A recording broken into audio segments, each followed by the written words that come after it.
రేపు మనకు రెండవ జీవితం ఇస్తాడండి. దాని గురించి ఆలోచించాలి. మనం లక్షల కోట్ల సంవత్సరాలు బ్రతుకుతాం. అది మనం పట్టించుకోకపోతే ఇక్కడ తాత్కాలికంగా బ్రతికి చస్తాం, చచ్చి నరకానికి పోతాం.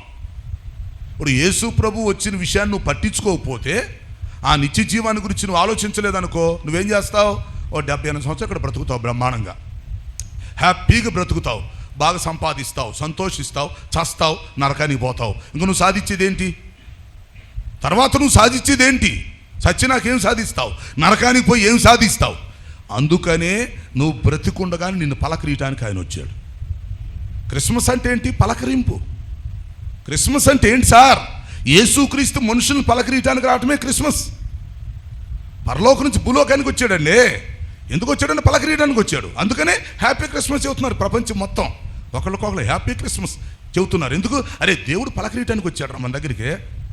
దేవుడు పలకరీయటానికి వచ్చాడు. దేవుడు మనల్ని రక్షించడానికి వచ్చాడు, క్షమించడానికి వచ్చాడు, సంతోషం ఇవ్వడానికి వచ్చాడు, సమాధానం ఇవ్వడానికి వచ్చాడు, ఆశీర్వాదం ఇవ్వడానికి వచ్చాడు, స్వస్థ ఇవ్వడానికి వచ్చాడు, నిత్య జీవం ఇవ్వడానికి వచ్చాడు, ఇన్ని ఇవ్వడానికి వచ్చాడు కనుక హ్యాపీ క్రిస్మస్. ఇప్పుడు అర్థమైంది అందరికీ?